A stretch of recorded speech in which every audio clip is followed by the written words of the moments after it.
ya pues, thank you so much for give us your time, okay? So just pues you can start with the introduction, and then that I mentioned yesterday, we are doing one urban assignment in the city center of Bangkok. So we would like to know from you how you are working, since you have all these years of experience working in this topic, and then what you can do, with all this research and works. Okay, thank you so much for. Okay. Oh, thank you. Okay, I will share my screen. You should be able to see my screen. Can you just confirm? Yes. Okay, great.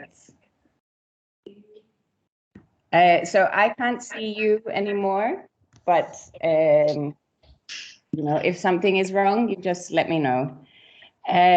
So my name is Mathilde Marengo. I'm head of studies at IAAC.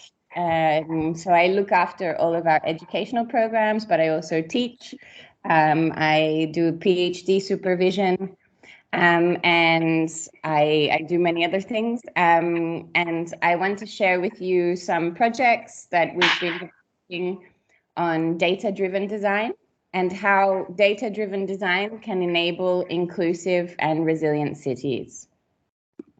But before we start, I just introduce you a little bit IAAC, which is where I'm based. IAAC is the Institute for Advanced Architecture of Catalonia, and we're a research and education, digital fabrication and promotion center, and we're based in Barcelona, of course.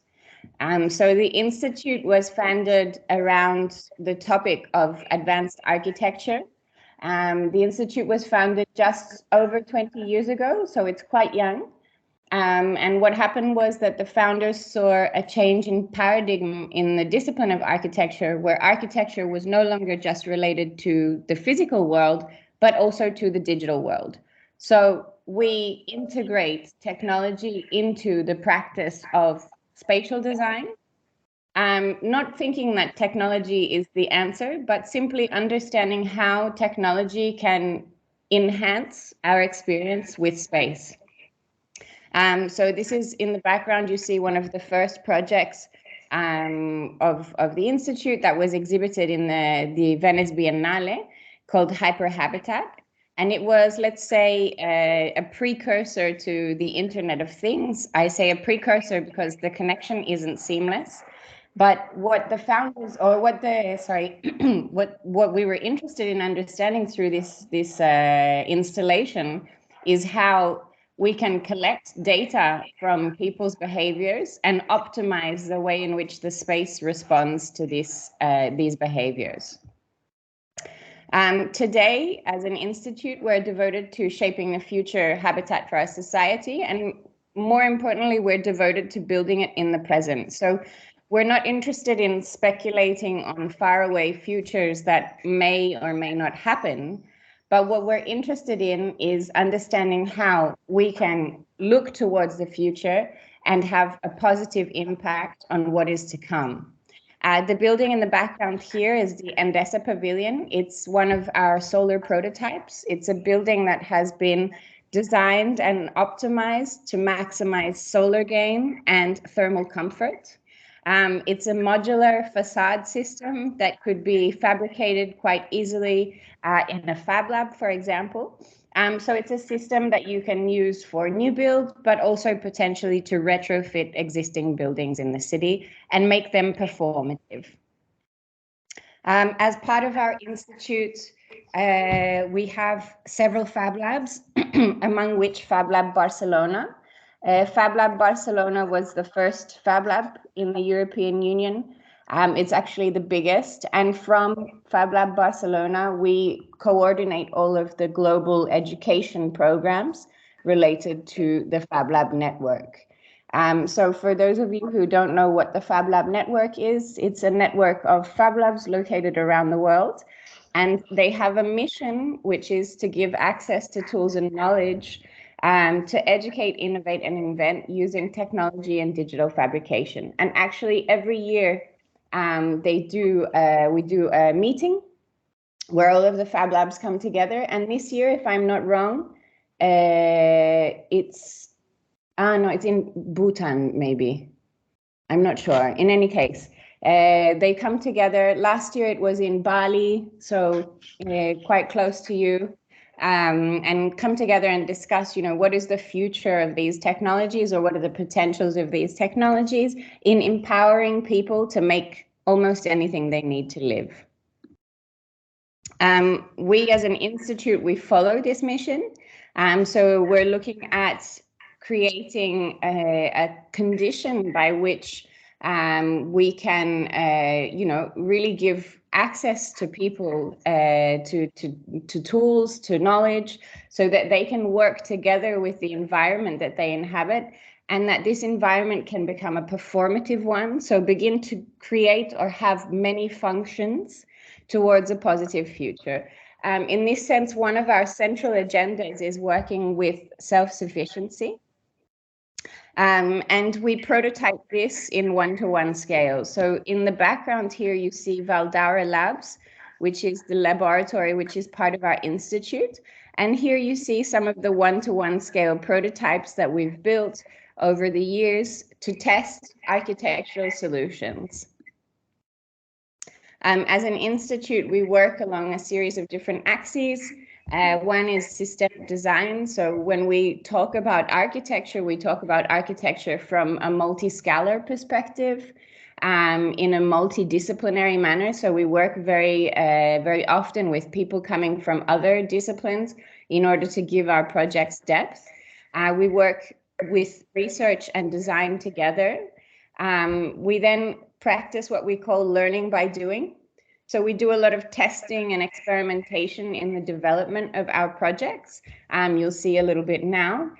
We work with real case studies, real-time information. We work in the city as if it were a laboratory, and we work together with the industry. And then we share information. So we have distributed educational formats, but let's say we're globally connected and locally productive. And as an institute, we're adaptable and horizontal. So we work, as I was saying before, in different sectors that actually merge together. So we develop research, but we also develop many educational programs. We do a series of project developments, and we promote the work that we do. And all of this has the goal of pushing the boundaries of architecture and enabling spatial design to be able to respond to the challenges that we face as humanity today. Some of the topics that we focus on are architecture and digital technologies, big data for urbanism and environment and ecology. And you'll see most of, or some of these topics that we will engage with through this presentation today. So the topics all come together and enable the projects to be quite diverse. So now I go to the topic of the presentation, which is data-driven design processes. So how we can use these to enable inclusive but also resilient cities. So I'm going to start off with how digital tools and fabrication can enable spatially inclusive design processes. So this is Barcelona, and as I was saying, we work a lot with Barcelona. And Barcelona has a very big problem, which many cities across the globe have, which is that of air pollution, due to the fact that it heavily relies on traffic, on vehicular traffic to move around the city, no? So the City Council of Barcelona has implemented what we call the Superblocks project, which today, possibly you've seen pictures of it, but fundamentally, these spaces here were once roads, and basically through tactical urbanism interventions, so a little bit of sort of painting the asphalt, but also installing certain elements into the space, they've created a condition by which the road is now no longer a road, but it's public space, it's pedestrian space, and so they've changed the look and feel of the city, and they're creating a city which is more and more, let's say, human-centered or at the human scale, rather than a city that is designed for cars. But when the project started of the Superblocks, it was a very, very different image of the city. And so this is a picture from day one of the very first super block in the Eixample. The Eixample is the block section of Barcelona.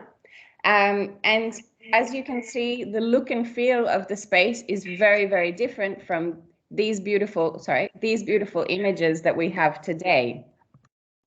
So in 2016, when they implemented, or the city council implemented, the first superblock, what they did was they invited schools, but also artists, to occupy some of the space. We were allocated different spaces within this new superblock, and give ideas of how the superblock might look or might be.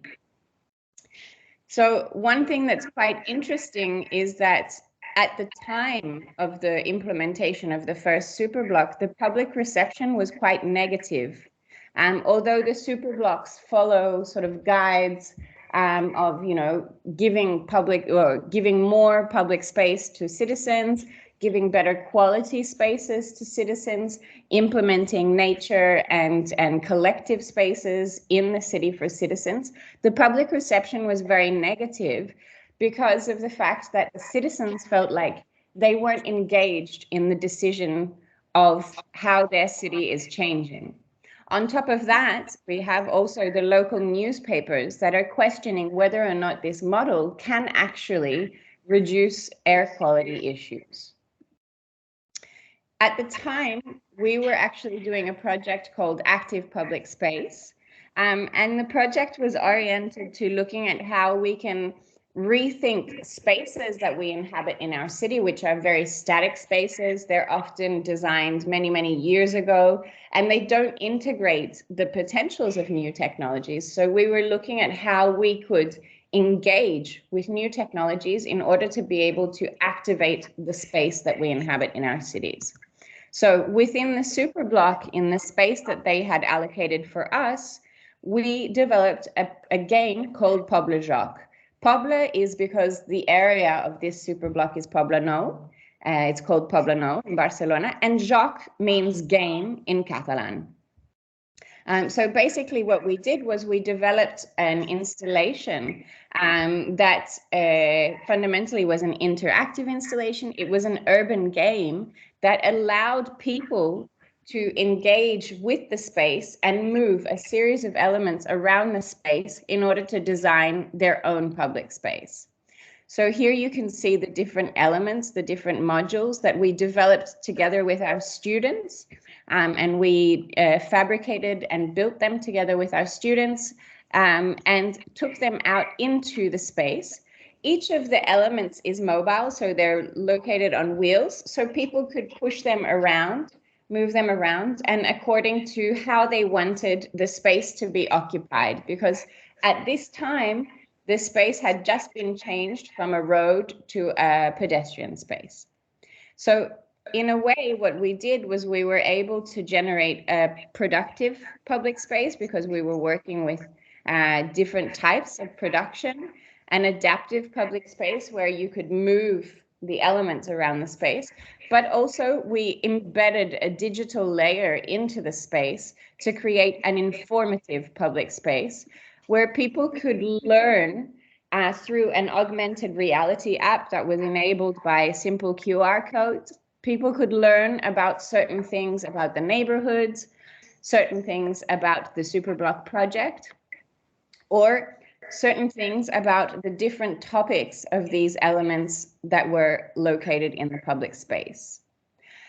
But we also, what we wanted to do as architects and designers was create also an informed public space design. So we wanted to collect the data from how people were putting these objects in space and use that then to be able to understand what people were hoping for in this newly found public space.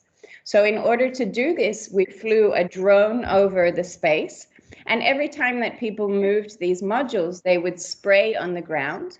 And so we collect the location-based data. And in the evening, what we would do is once we collected this data of these elements that were moving around, so as you can see, this is the new space, the new public space. Then there's just one road that is a low-speed road. We would project the different locations of the space and share the spatial dynamics that were being created with the citizens of the space. So we got very interested in how digital tools can enable citizens to take part in design processes. So what we wanted to understand is, how can we multiply this effect? How can we in some way ensure that design and society can come together? And so we decided to develop a gaming interface, a digital gaming interface this time, in order to replicate and multiply the positive impacts that we had gained from the PublicUp project. So here the aim was to create a dialogue between design and society and enable people to participate, obviously, in the design process, but more importantly, to question, what it actually means to design something. So what does it mean when I plant a tree in public space? Or what does it mean when I place a bench? What are the impacts? And then consequently learn about public space design. So in 2017, with our students from the Master in City and Technology, we developed the Super Barrio project, which you can find here. Super Barrio is a gaming interface. So this was developed with our master students in the beginning. And what we did was we did a classic survey asking people a little bit what they would like to see in their public space. And based on this survey, we were able to develop this gaming interface, which is a three-dimensional rendition of the space developed in Unity, and has a series of different modules that you can just drag and drop into the space. So we went out with our students and invited people to play with the Super Barrio game. This was the very first edition of Super Barrio. And it was actually a very successful sort of experience with our students there, testing out the game and playing. The game, as I was saying, is something that is designed in order to enable people not only to design their public space, but also to learn from what it means to design. So we had different modules, different elements in public space that were based on culture, ecology, energy, and mobility.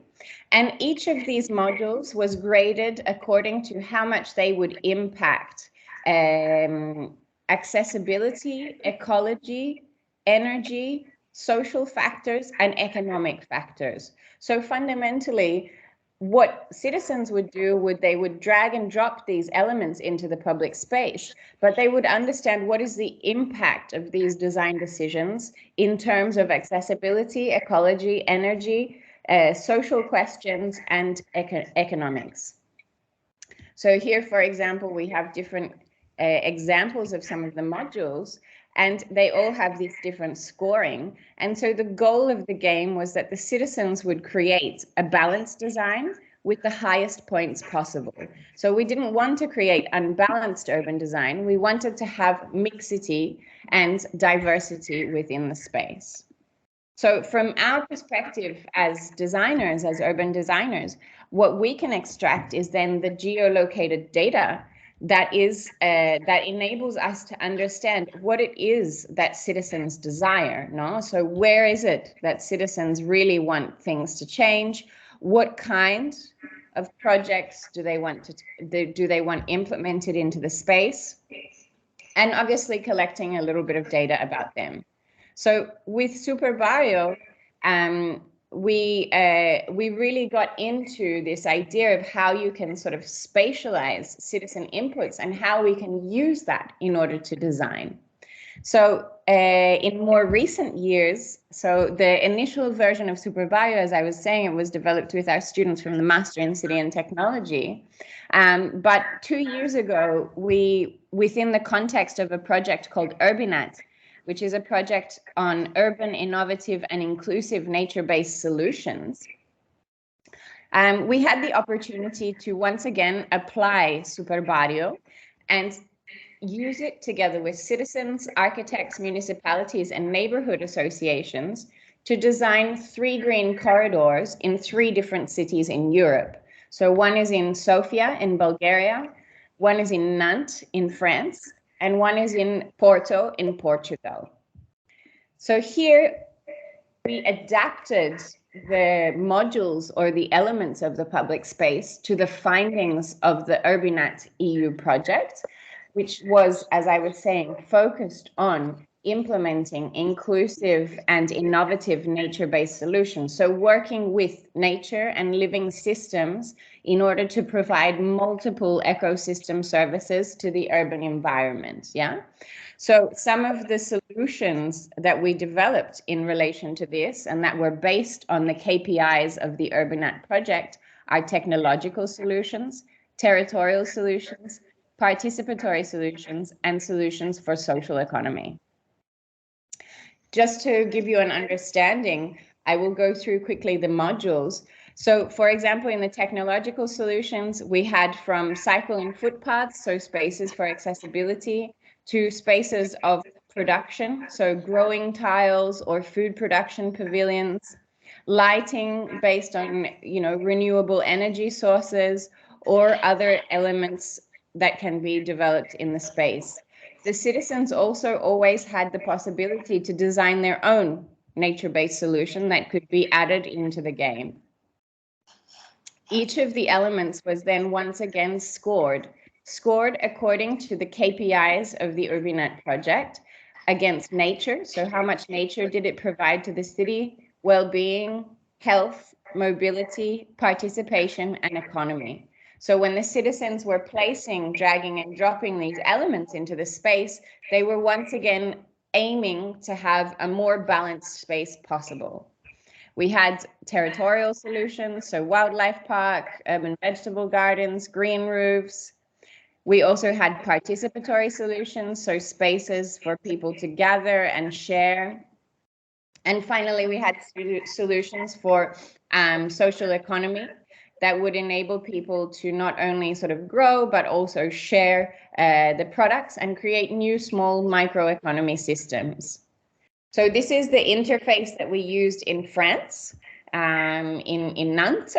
As you can see, it's in French. And once again, we had the scoring system here according to the different categories. And the citizens could drag and drop the elements into the space and design the space. So once again, we went out and we did a series of events enabling citizens to play with the game and to be able to select modules and drag and drop them into the space. As you can see, the gaming interface has slightly changed. It's become a more photorealistic gaming interface. So as the years have gone by, from the initial gaming interface that we developed with our students now to the gaming interface that we use within real world scenarios, we've had a certain amount of evolution. So with these implementations, of course, the aim is always for us to extract the geolocated data and understand where it is that people want what kind of interventions in order to be able to design these 3 green corridors, as I was saying, one in Sofia in Bulgaria, one in Porto in Portugal, and one in Nantes in France. So the corridors are actually currently being implemented, and they're being built at the moment, which is very exciting because really we've gone from a project that was developed within our master program to a project that has been implemented within real world scenario. So with that in mind, I'm going to touch on the second topic, which focuses on how we can implement resilient cities in an inclusive manner. So we've seen that we can use digital technologies to enable people to collectively design spaces that they inhabit. But what we're interested also in is understanding how digital technologies can enable us to design the spaces that we inhabit, not just in a collective manner, but also in a dynamic manner, in a multidisciplinary manner, and also across different scales of territory. So what we begin to ask ourselves, again, in our Master in City and Technology this time, together with some colleagues in our Internet of Cities studio, which I run together with 2 of my colleagues, we were beginning to ask ourselves if could we, through the access to ecological data sets, begin to give nature an active voice in design, because although maybe we live in very green cities across the globe, nature is not necessarily happy, and I'll explain why. So we know that we have or we live in a condition of planetary urbanization. And in fact, planetary urbanization is one of the main threats to the fine ecological balances that we need for ecology to survive. And the reason is that in the way in which we design nature, or in the way in which we manage land, we create what we call landscape fragmentation. So we divide nature into very small portions, and nature that doesn't work that way. Nature needs to be connected, no? Nature needs to work as a large-scale system. So here we can see in Europe, for example, we have very, very fragmented landscapes, in Southeast Asia as well, in certain parts in Australia as well, and in the US, we have very fragmented landscapes. So what happens is that the ecology or the ecological systems, the ecological well-being is compromised because we cut up these different elements of landscape and they no longer function as a system. And of course, as you can imagine, the closer you get to cities or towns, the more fragmented these landscapes are. And these are different types of landscapes, and these are levels of fragmentation. So what we're looking at is in some way understanding how, through the access to ecological data sets, we can use that information in order to simulate what kind of ecological connectivity these ecological systems need in order to foster these ecological connections and create or enhance these vital ecosystem services within our urban environments. So we're looking at creating, and we've actually created, a computational methodology that empowers designers to be able to engage with nature as an active partner in the design process, and consequently reconsider this polarization that has been created by the way we manage land between ecological forces and anthropocentric ones. So this is a data-driven methodology. It follows computational logics. And once again, we test it and we look at how this methodology can enable us to detect and amplify potential and beneficial connections between different ecological systems within the urban environment towards creating breathing cities. Sorry, just one second. So Barcelona, for example, as a city, and many cities across the globe, actually most cities across the globe have set a series of targets and challenges through policy in order to ensure that we are climate adaptive and that we become more resilient, but also more inclusive and sustainable across the globe. So in order to meet these challenges, Barcelona specifically has also developed a specific plan for the connection of the different ecological systems within the urban environment. So what we have in Barcelona, this is the compact city of Barcelona, this is the greater metropolitan area of Barcelona. Here we have the Mediterranean Sea. What we have at the moment is ecological systems which are not thriving. So, for example, they don't have the capacity to capture carbon because the soil quality is not very good, because the system is not connected, and therefore it doesn't function as an ecological system, but as divided fragments. So what we want to move towards is a system that is thriving and healthy. So what we've been doing is testing our computational computer-aided ecological connectivity system within different contexts. And this is one of the tests that we've developed in Barcelona. And for example, what we've done is we've located a series of spaces that are underused. Particularly here we have this is El Vallès, which is the city that is just behind Barcelona. It's actually part of Barcelona, but let's say it's the part behind the mountains. And we've identified that in this space, there are several abandoned crops or abandoned spaces that we can begin to use in order to shape a transition and use these as vectors to enhance ecological connectivity.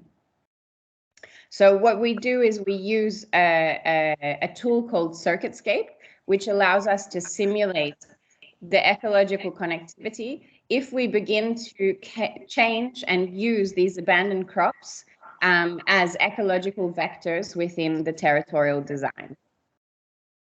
So in order to be able to sort of give a driver to our design process, we also do what we call rewilding. And we work with what we call ecosystem engineers. So ecosystem engineers are fundamentally species that are not human, that are come from our, flora and fauna world. And these species are species that we design together for. So in the case of this space in El Valles, we've selected to work with insect pollinators so that the insect pollinators become also drivers in the design and the implementation of this ecological well-being. So in terms of the computational workflow, what we've done is we've done a land use analysis, and we've understood what are the spaces that we can work with? What are the spaces that are not being used as they could potentially be used? And we've identified the abandoned crops. We then do a connectivity analysis with CircuitScape, which allows us to identify what are the most promising ecological systems that we could work with, or the connected ecological corridors that we could work with according to the abandoned crops that we've identified. And all of this, then we zoom in and we look at specifically within the ecological corridors that we've identified, what are the types of crops that we have, and then we can identify specifically what are the areas of intervention. So this is once again the corridor that we've identified. Here we can see the simulation and then the new connections, the new ecological connections that we're making in order to allow this system to function. And in order to be able to design this system, so negotiate between the very large ecological system that we're designing and the spaces that we need to transition in typology, we look specifically at what kind of spaces these are. So for example, some are embedded directly into forest systems. So even if you're in the middle of a forest, you could have a space that is not performing ecologically.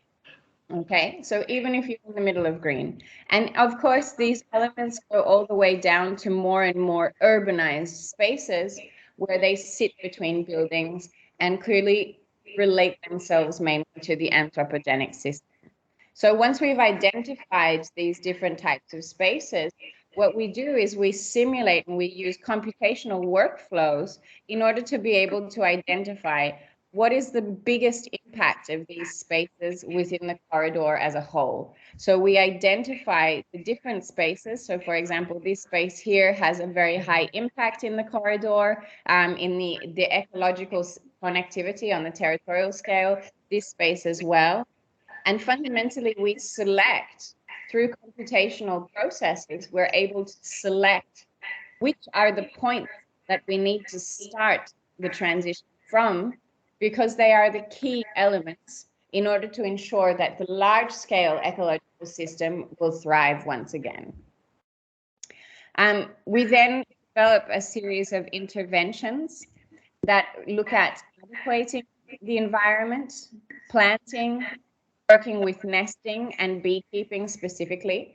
And fundamentally, we look at, on one side, working with the abandoned crops, so the spaces that we've identified, but also reimagining other spaces that can then work towards the ecological connectivity. So for example, in the abandoned crops, we are doing interventions, but also in the natural areas, in the infrastructural spaces, on the building facades, and how we can also rethink how active crops are being looked after. We've also designed a series of systems that enable, because this space particularly has several schools in its vicinity. So we look at how we can devise a system that enables the citizens to also take part in this. So how can they learn what plants or what flowers are particularly good for pollinators, or how we can recycle organic matter for composting, or how we can collect elements to make insect hotels and make DIY insect hotels, for example. So we've implemented a series of specific projects for a school area, and looked at how then we can once again engage citizens in the activation of these processes in our urban environment. On our side, we also, within the context of Barcelona, we also work with the implementation of collective elements. So this last project that I want to show you is a small-scale element. It's called Comida. It's a green wall system, and it's designed for the co-production of food and energy. So this is the space, one of the spaces that we've implemented this project in. They are basically collective garden spaces within the city of Barcelona. And these are the members of the collective together with our team creating a co-design process. So working together in order to be able to design these systems. This is the final system, but I will now tell a little bit the story. It's a 3D printed green wall system. This is my colleague Chiara. And the system is designed in order to host many different species. So from birds to bats to insect hotels, but also the cultivation of plants and microbiota. And finally, a system that has been embedded to manage this system.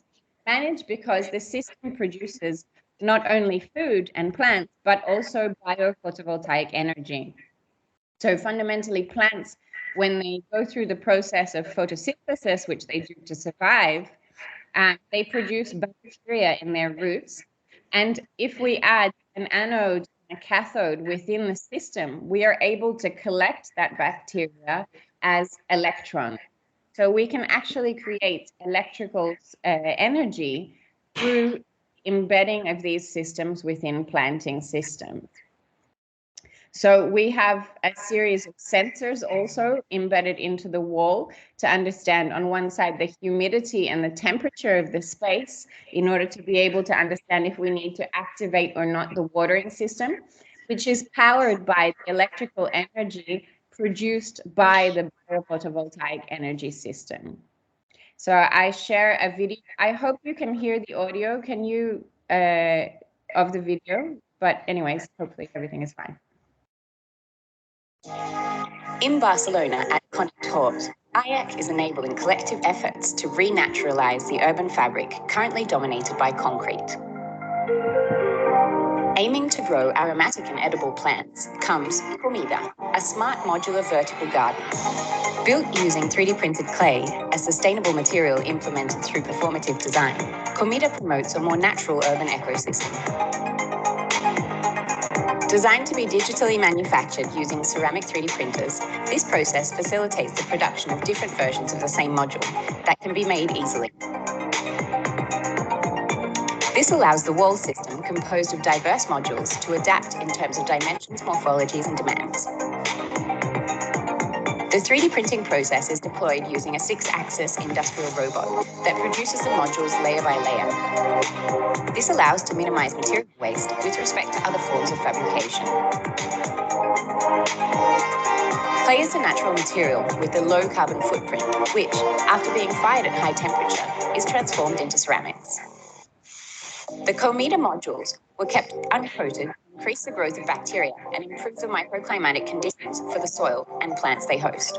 The different variations of the modules also provide an ideal habitat for insects, birds, and bats, thus promoting a holistic urban ecosystem. The The vertical garden is embedded with a biophotovoltaic system that collects energy from the bacteria that inhabit the soil where the plants live. A microbial fuel cell leads to a redox process that transfers the free electrons released by the bacteria, thus producing electrical energy, which can be used to power the smart monitoring system of the vertical garden. This system includes electronic sensors such as humidity and temperature sensors, as well as an electro valve for water and Wi-Fi for the interaction of users via a web app and a Telegram API. This project is a result of a co-design process with the users of the space. Through a series of workshops with the residents of Passage Truyas and the Connectbot Collective, the co-design of the vertical garden has been a key phase of the project, giving innovative and interesting ideas to integrate new functions according to the needs identified by the community. The Comida project aims to contribute to the construction of a new scenario that prioritizes deglobalization and the commitment to more self-sufficient, sustainable, and resilient local production models.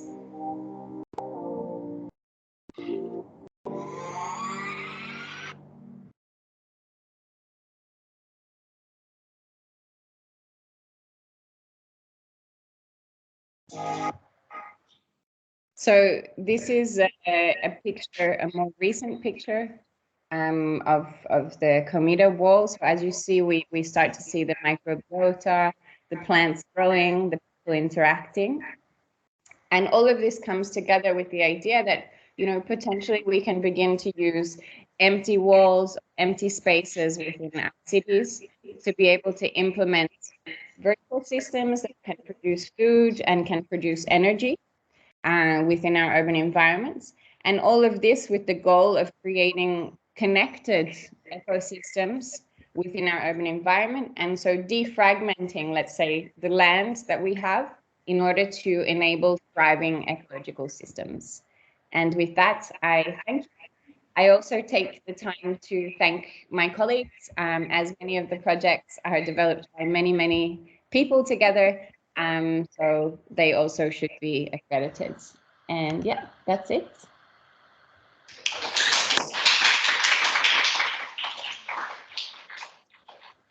Thank you. Thank you. Thank you so much, Mathilde. My apologies because I cannot turn around to see the people. It's stated, we leave it here.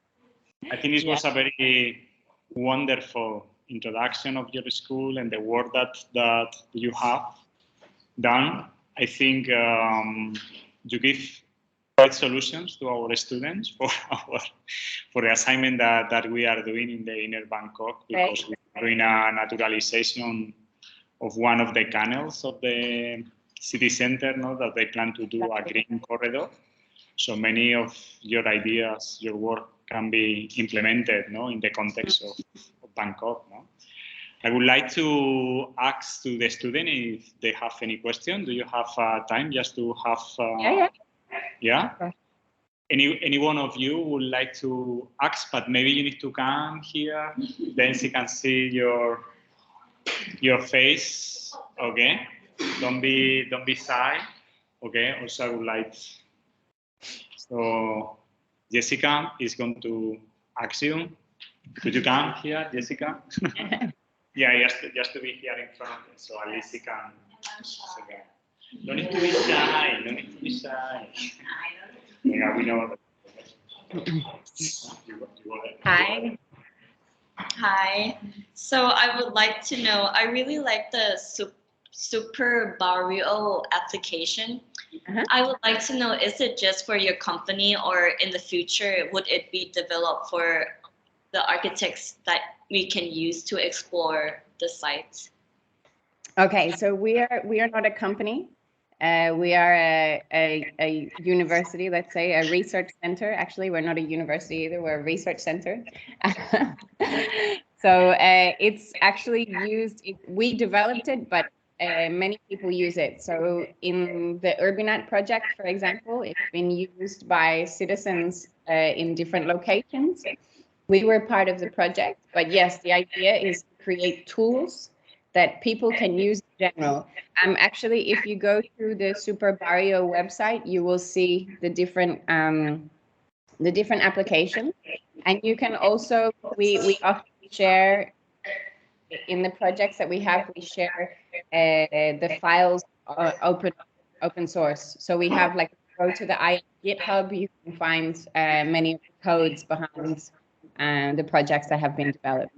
But yes, the idea is everyone use it, because otherwise it doesn't make any sense. You know, we're trying to enable inclusive cities, so we want more people possible.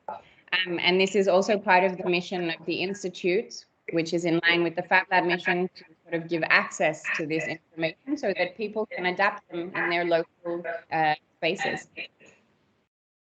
Thank you. Thank you. Thank you for your question. Anyone? Thank you, Jessica. Anyone would like to ask? Would like Thai to represent of our students? Thai can, yeah.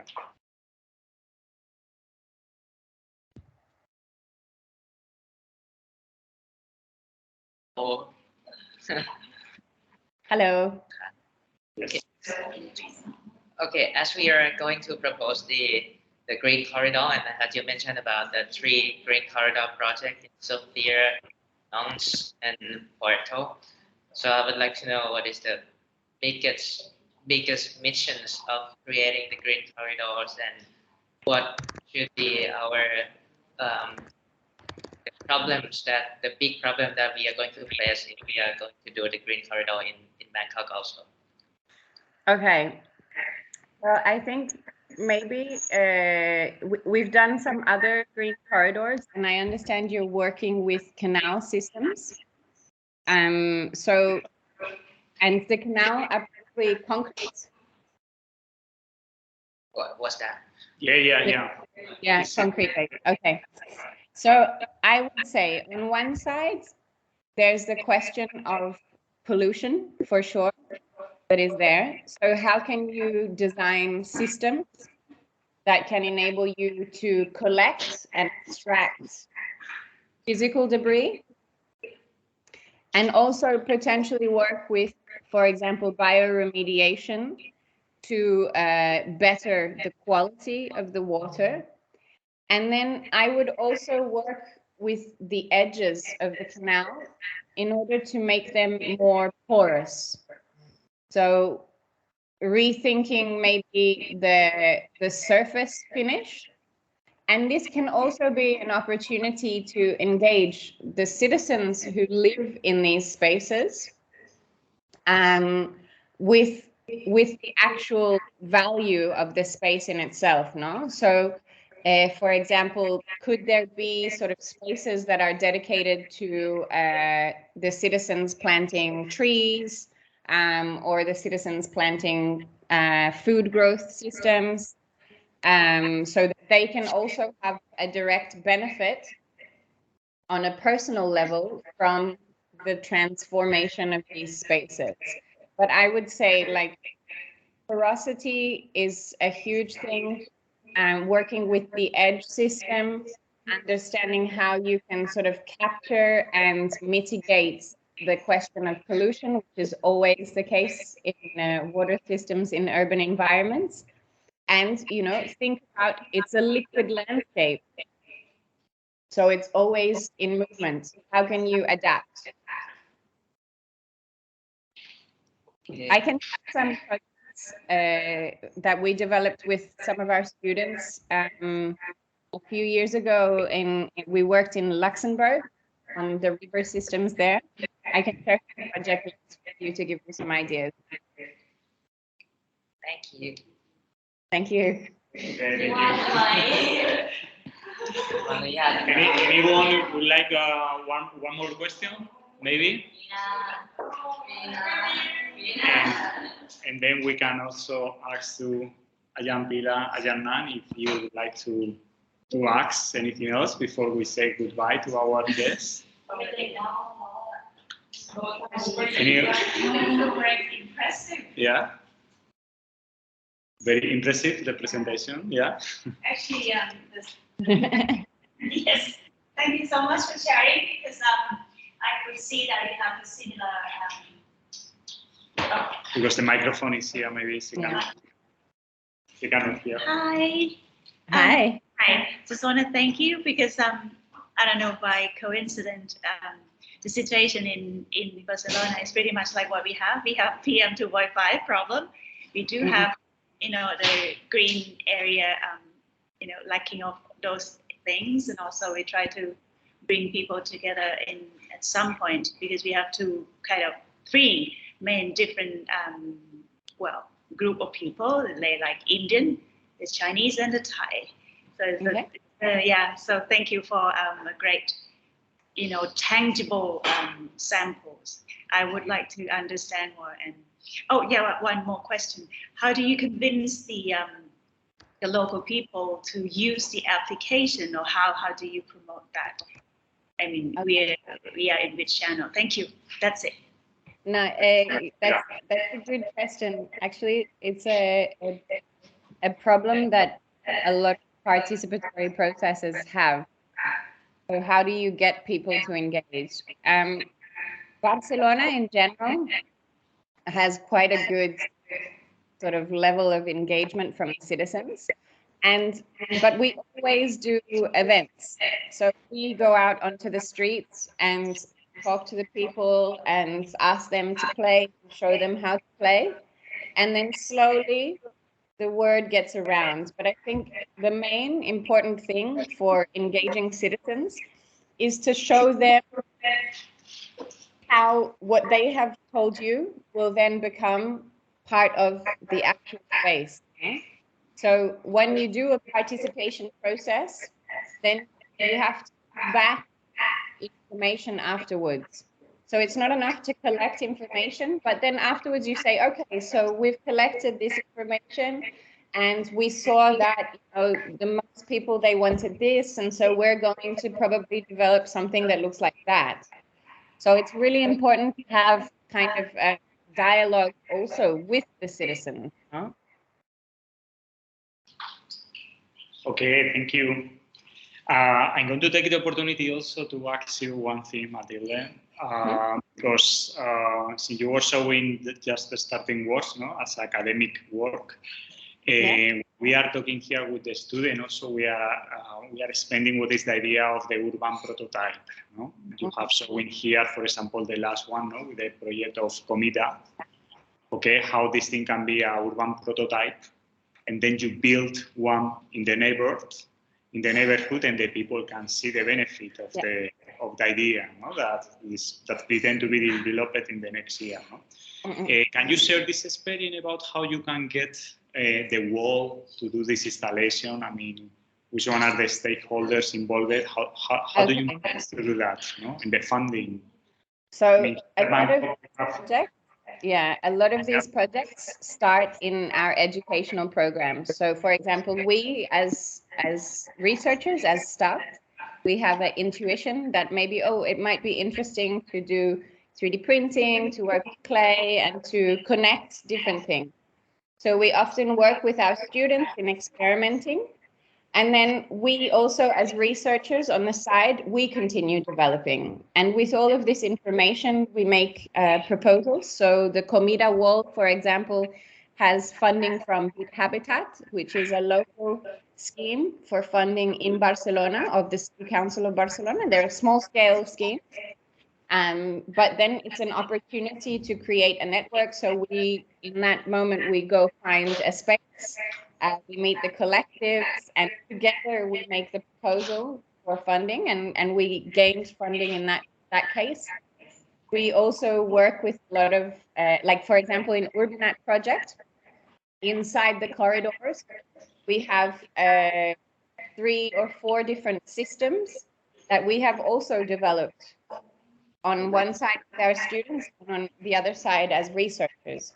So it's quite like all of the systems that we work with, education, research, and development, they're all connected. I see. Okay. We will try to build one of the prototypes that we are looking at. Do it. We would like to do it. Bangkok is a different context. It's much more. We are not going to enter in details, but we faith that we can make it in the future. If you have like even a little space to occupy, we have actually we did experiments. I don't know how similar Malaysia is to Thailand. I guess a little bit, not necessarily very much. But we did some prototyping in Malaysia with an alumni who is from there and who came to study in IAAC, and then she went back and she set up like workshops and stuff like that. Wonderful. There's always a way. You just have to believe. Okay. Pues thank you so much. I would like to any other question or yeah? Yang Jan would like to ask. Okay. Yeah. Hello. Hi.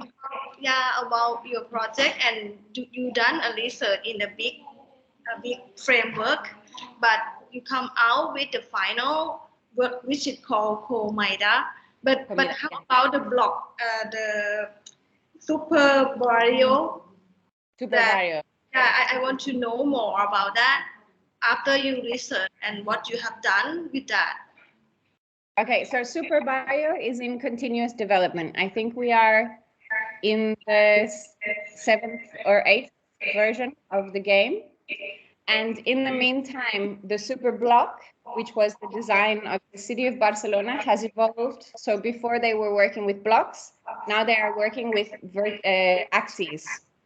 So everything has started as one thing and then evolved and become something much bigger, much different, but always sort of integrating the feedback. What's important is that I think in all of these projects, we're constantly negotiating the small scale. So for example, Comida is a small scale project, but our interest is to understand how this small scale comes together in a big scale. So what happens if we replicate, and how can we sort of enable a larger ecological system to function and thrive? So yeah. So it's like it's an ongoing project, right? So maybe how can I follow up to understand more for your project? We have the website, and we are constantly publishing. I will share links with Miguel. Miguel, I will share some links with you via email, and you can share them so that people can see more about the project and follow the project. Thank you very much. Okay. Thank you.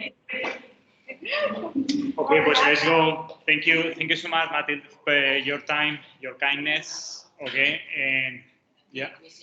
Thank you so much for having me. Wait, because it looks like you opened the minds to our students. Like you. Yeah, one more question. We borrow maybe a few minutes. It looks like they start to see the solution to the assignment that I proposed them. Okay. Yeah.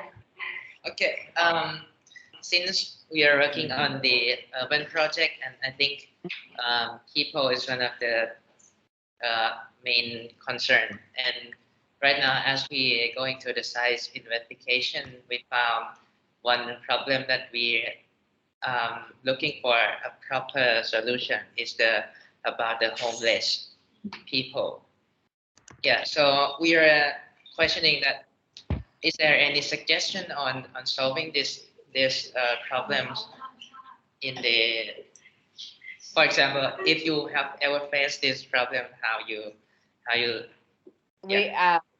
I mean, homelessness is a problem everywhere in the world.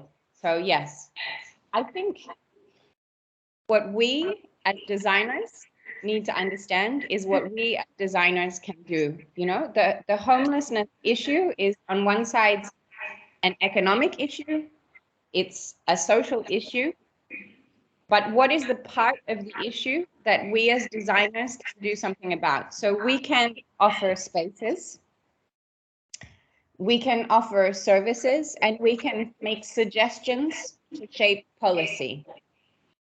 So in offering spaces, I think that you can create models where, for example, we have worked with the identification of buildings that are not necessarily used all the time or are underused, and you can transform these spaces into spaces that can host homeless people as shelters.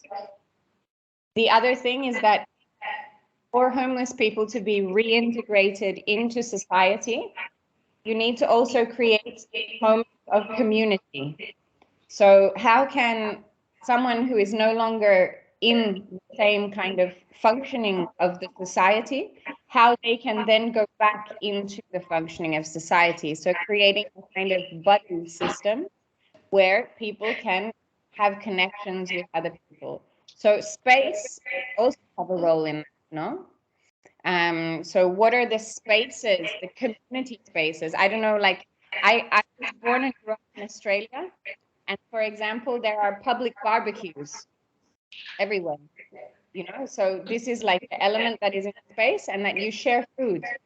Food is something that we share as humans, everyone, no? So how can you create spaces where people can come together and have these moments? And then identify other spaces that are being underused or are not used and that can play a role, a positive role for these people who don't have access to space.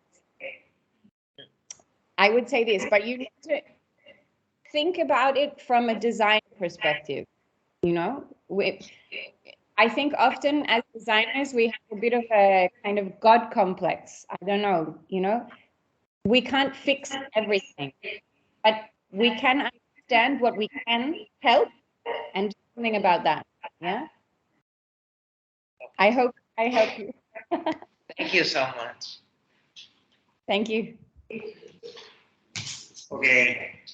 Pues, thank you so much, Matilde.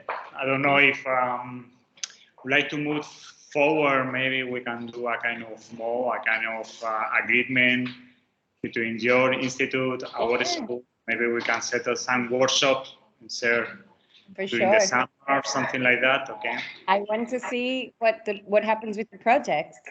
Yeah. The final will be at the end of July. I think I don't know you are still around or you are on holidays. I am still around. Okay, and then we can share with you what is the things that we have done. I love that.